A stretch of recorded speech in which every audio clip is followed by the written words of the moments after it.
Imagine the unimaginable, a woman full of life and love, who in the blink of an eye faces the unthinkable not once, not twice, but 3 times. Maria Johnson, a middle-aged mother of 2, living in the bustling heart of Los Angeles, never imagined that her seemingly ordinary day would spiral into a tragedy so profound it would shatter the boundaries of life and death. It was a bright, sunny morning in the sprawling city of Los Angeles. The golden sunlight filtered through the blinds as Maria sipped her coffee, scrolling through the morning news. The headlines spoke of record-breaking heat, wildfire warnings, and increasing air pollution. Her day began like any other. After helping her youngest daughter pack her school bag, she waved her off to the bus and hurriedly grabbed her keys. The freeways were already humming with the early morning rush. Maria had a tight schedule, meetings to attend, errands to run. But as she merged onto the congested highway, something felt different. The smog seemed heavier than usual, casting an eerie haze over the city. The heat was oppressive, even with the air conditioning blasting. Maria glanced at the dashboard, 105 degrees Fahrenheit. She muttered to herself about the absurdity of it all, brushing off the growing unease in her chest. Traffic crawled, as it always did, and Maria tapped the steering wheel, flipping through radio stations in search of a distraction. Suddenly, without warning, it hit. A sharp, searing pain shot through her chest, radiating down her arm. Her vision blurred, and the world around her seemed to tilt. Maria gasped, clutching her chest, her breath shallow and rapid. Cars honked around her as her vehicle slowed to a halt in the middle of the freeway. She wanted to scream for help, but the words wouldn't come. Her hands fell from the wheel, her head slumping forward. The chaos of the traffic faded into silence. Maria was gone, but that's just scratching the surface. Maria's first sensation was one of weightlessness. She opened her eyes, or what she thought were her eyes, and found herself looking down. Her car sat motionless on the freeway, its hazard lights blinking.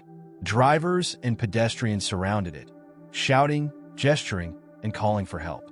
But the commotion seemed distant, muted, as if behind an invisible barrier. And then she saw herself. Her lifeless body slumped over the steering wheel, her face pale and still. Panic surged through her, but there was no one to hear her scream. This can't be happening, she thought. I'm right here. I'm alive. But she wasn't. Not in the way she understood.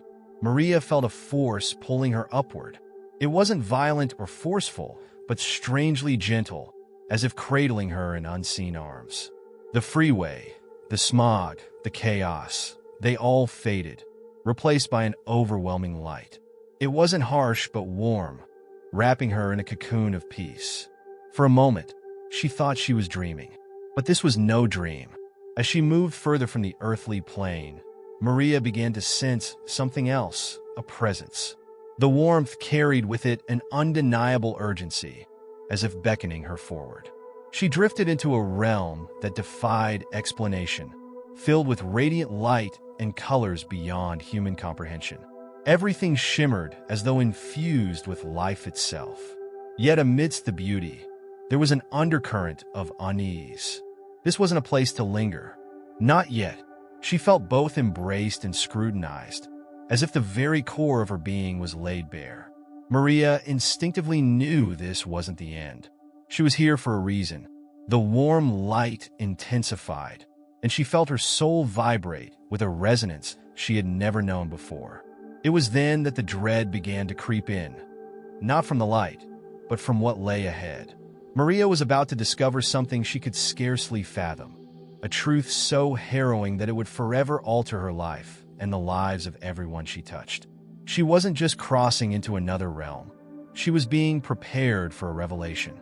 And with it came a sense of responsibility that weighed heavier than anything she had ever known. In that moment, Maria realized she wasn't merely leaving her world behind. She was stepping into a mystery far greater than herself. As Maria drifted deeper into the light, the warmth enveloping her turned into something more, a presence. She could feel it before she could see it, an overwhelming sense of peace, yet accompanied by an undercurrent of gravity.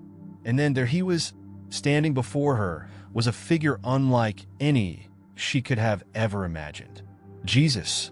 He radiated a light so pure and brilliant that it seemed to illuminate not only the space around them, but the very depths of Maria's soul. His presence was a paradox, both overwhelming and calming, grand yet approachable. There were no spoken words, no formal introductions. Maria simply knew who he was, as though the recognition had been etched into her being since the moment she was born. His eyes, though filled with immeasurable compassion, carried a sorrow so profound that it made Maria's heart ache. She wanted to speak, to ask questions, but no words would come. Instead, the communication began, not through sound, but directly to her soul. She felt his words, his emotions, his thoughts, resonating within her as if they were her own. "You are loved," he conveyed, and Maria felt a wave of unconditional love unlike anything she had ever known. It was a love that healed and comforted, but also bore the weight of truth. "You have been brought here for a reason." Maria trembled. She felt both unworthy and grateful to stand before him. Jesus extended his hand, and though she didn't physically touch it, she felt the connection. In that instant, an overwhelming sense of sorrow surged through her, as if the weight of the world's suffering had been placed on her shoulders. It wasn't her burden alone, but she understood now that she was meant to bear witness to something far greater than herself. "You must see," he conveyed, "and you must tell them." Maria's vision began to shift, the luminous warmth replaced by a series of vivid, haunting images. She felt herself being carried forward, as if the light itself was guiding her. Jesus remained with her, his presence unwavering, as the first scenes of what was to come unfolded before her eyes. Maria's surroundings transformed into a sprawling aerial view of Los Angeles, her beloved city. But it wasn't the vibrant metropolis she knew. It was a city on fire. The landscape was engulfed in roaring flames that stretched as far as the horizon. Thick black smoke billowed into the sky, blotting out the sun, leaving the city in an eerie, apocalyptic twilight. She saw neighborhoods consumed in seconds, the flames moving with an unnatural speed and ferocity. The iconic Hollywood sign melted into an unrecognizable skeleton of charred wood and metal. Downtown skyscrapers, once symbols of ambition and progress, stood surrounded by infernos, their glass windows shattering from the heat. The air itself seemed to ignite, and the sound of panicked screams and sirens filled her ears. But it wasn't just the fires that terrified Maria, it was the deeper meaning behind them. Jesus revealed to her not just the physical destruction, but the spiritual decay that had paved the way for this catastrophe. She saw greed, unchecked development pushing the land beyond its limits, profit prioritized over preservation.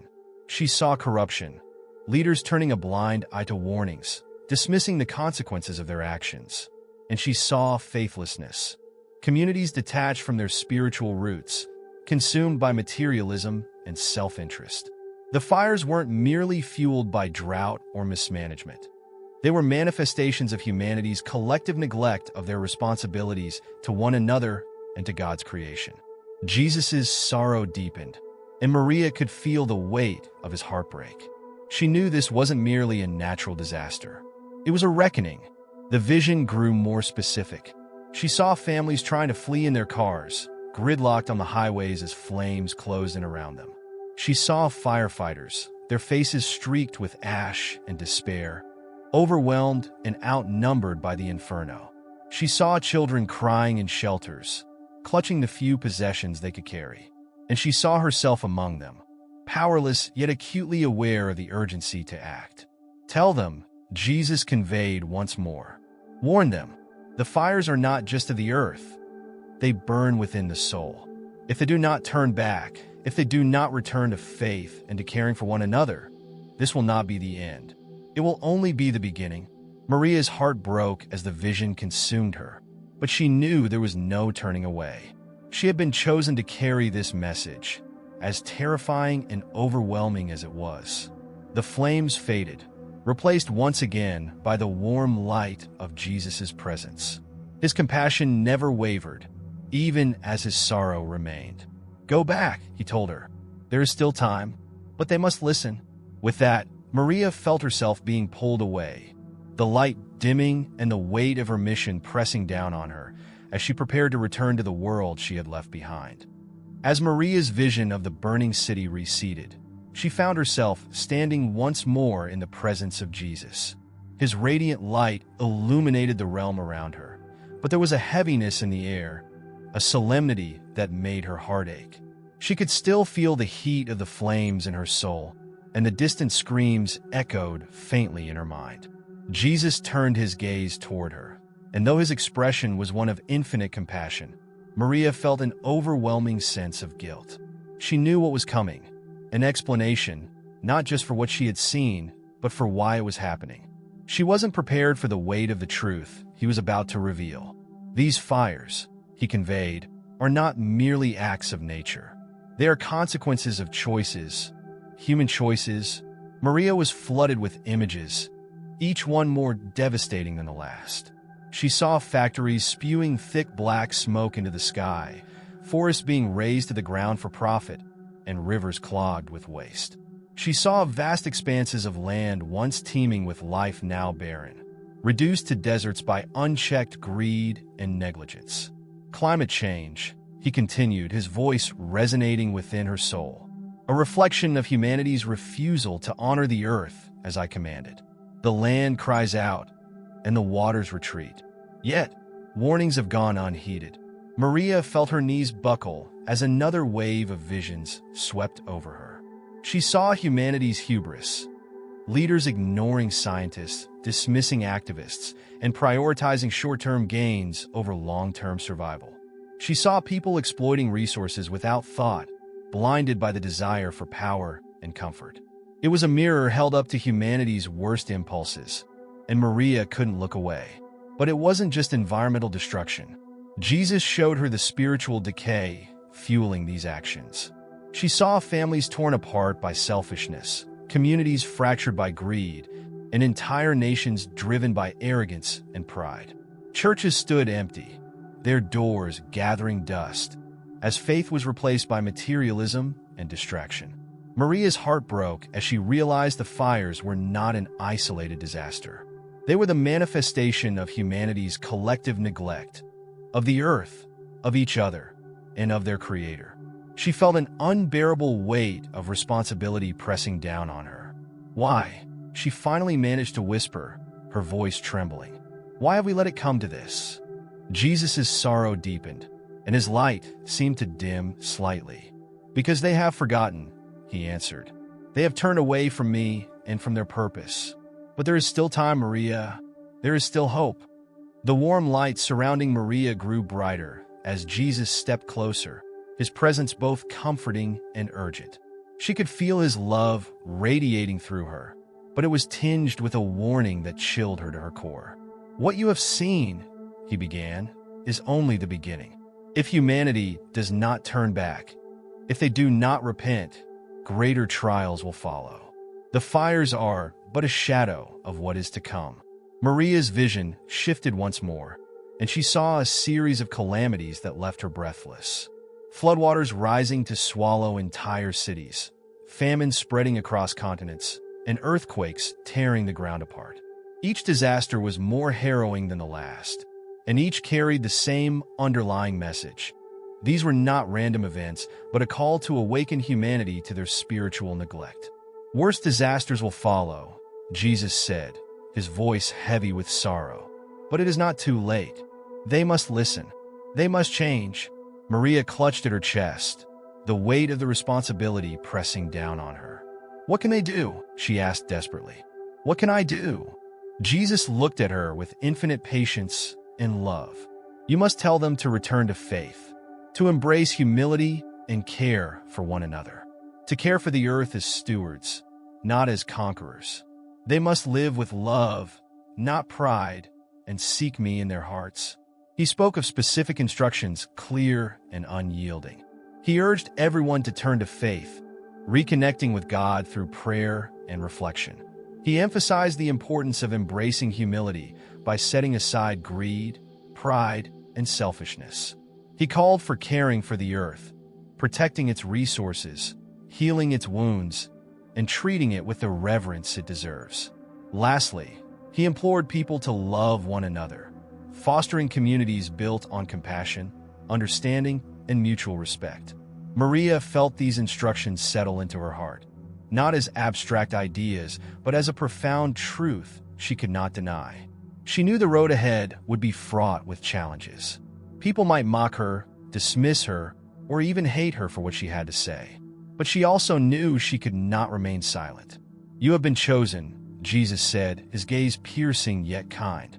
"Not because you are without flaw, but because you are willing. Go back and tell them, Maria, warn them, and remind them that I am always here, waiting for them to return." The light began to fade, and Maria felt herself being pulled away.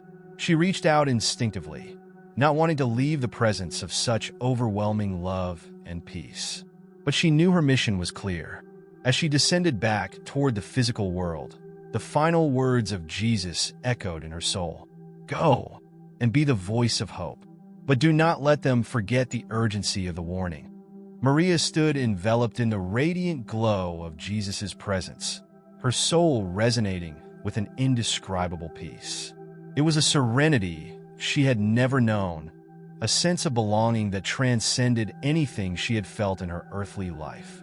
But as the light around her began to shift, a realization gripped her heart like a vice.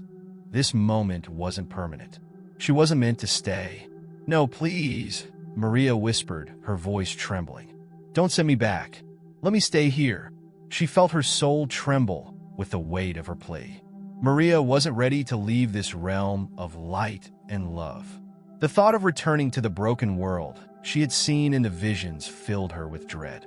Tears streamed down her face as she looked at Jesus, her heart aching with desperation.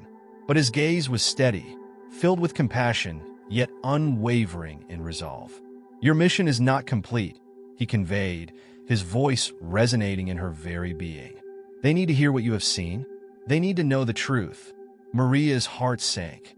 She wanted to protest, to beg for release from the burden she knew awaited her.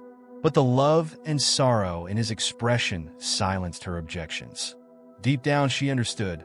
Her life, her purpose, was now tied to delivering this warning. Jesus extended his hand once more, and she felt a rush of warmth, as if he was infusing her with strength for the journey ahead. "You will not walk this path alone," he assured her. "But the choice to listen is theirs. Go, Maria, and fulfill what has been entrusted to you." The light around her began to dim, and the realm of peace faded into a swirling void. Maria felt a pulling sensation, as though she were being drawn through a tunnel of light and shadow. Her heart ached with longing for the presence she was leaving behind. Suddenly, her eyes snapped open.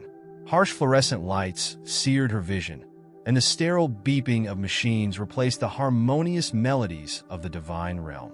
Her body felt heavy, foreign, as though it didn't belong to her anymore. She was back. Voices surrounded her, urgent, disbelieving.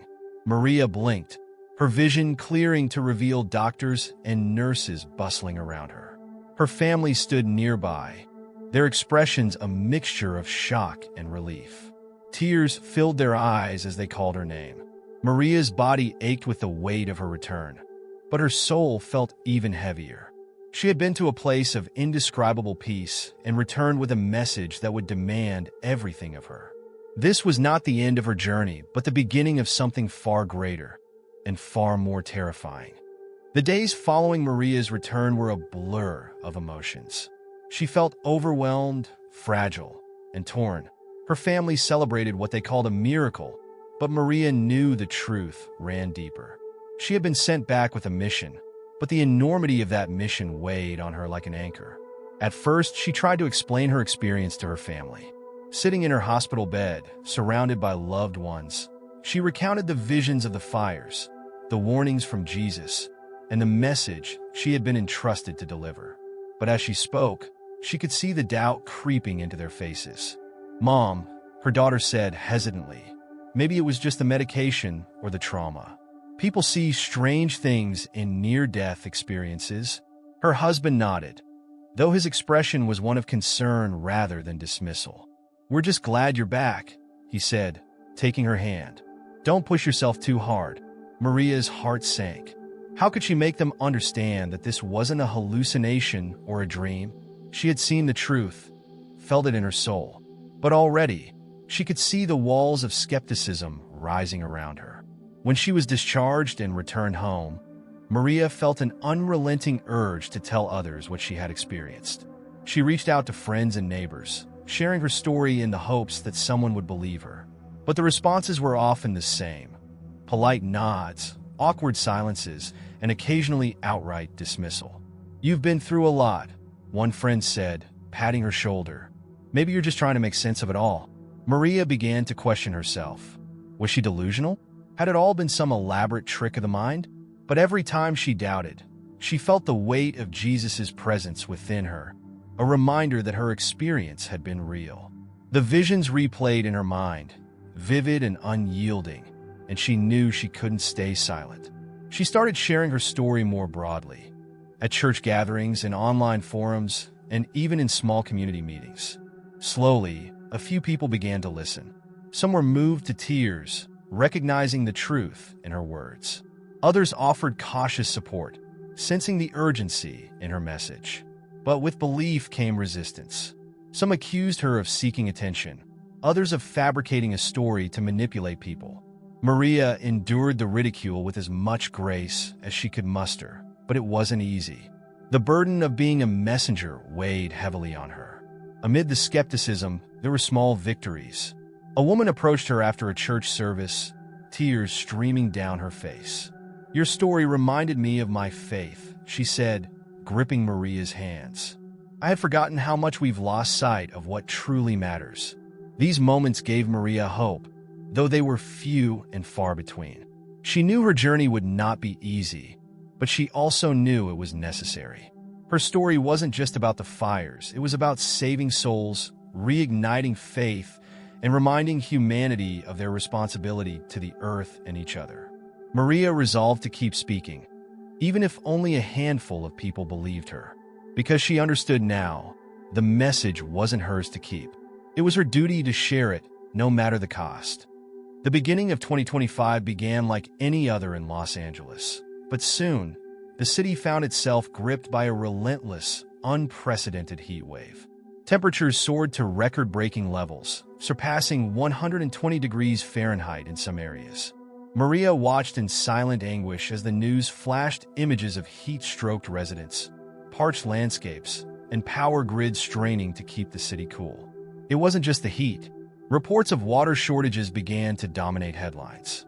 Reservoirs across California dipped to historic lows, and strict water rationing was imposed statewide. Farmers struggled to keep their crops alive, while families rationed drinking water. The once vibrant green hills of Los Angeles had turned a brittle, dusty brown. Then came the fires. At first, they were small, isolated blazes sparked by dry conditions and winds. But as the weeks wore on, the flames spread with terrifying speed. Entire neighborhoods were evacuated, and iconic landmarks were shrouded in smoke. Maria's visions had shown her this exact devastation, and now it was unfolding before her eyes. People began to take notice of Maria's warnings. Those who had once dismissed her story now found themselves questioning their skepticism. Neighbors who had politely listened to her with disbelief now sought her out for guidance, desperate to understand what was happening and how they could prepare. Maria found herself speaking to larger audiences, invited to community centers, churches, and even local news segments. She shared her visions and her message with a mix of urgency and compassion. She explained that the fires, droughts, and heat waves were not random acts of nature, but warnings, physical manifestations of humanity's spiritual and moral decay. They are a call to action, Maria told a packed church audience one evening. A call to return to faith, to humility, and to care for one another and the earth. This is not just a crisis of the planet. It is a crisis of the soul. Her words struck a chord with many, but they also drew resistance. Skeptics still dismissed her as delusional, and some accused her of exploiting fear for attention. Yet Maria pressed on, bolstered by those who believed and sought to make a difference. As her credibility grew, so did her resolve. She knew this was only the beginning of her mission, and she couldn't stop now. The fires had proven her warnings true, but she prayed that the rest of her prophecy wouldn't come to pass. There was still time to change. The devastation across California had shaken many to their core, but it also sparked something unexpected, a movement. Communities began to rally together, embracing sustainable practices and turning to faith for guidance. Churches that had long sat empty were now filled with people seeking hope and answers. Maria saw firsthand the impact her message was having. In one town, a group of families pooled their resources to plant drought-resistant gardens and create a community water-sharing system.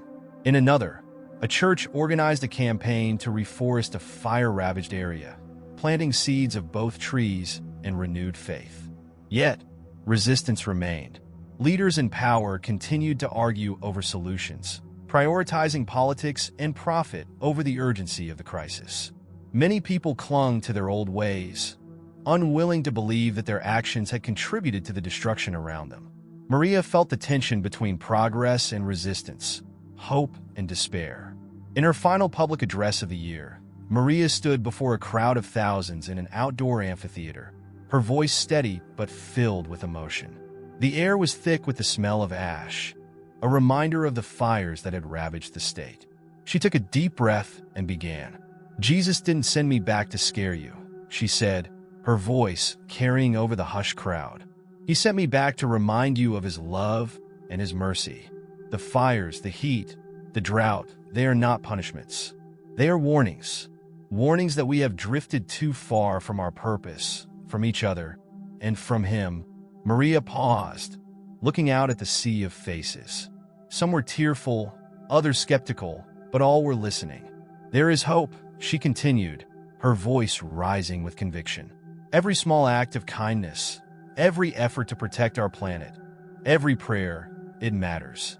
But we must act now. We must turn back to faith, to humility, and to caring for one another. If we don't, worse will come.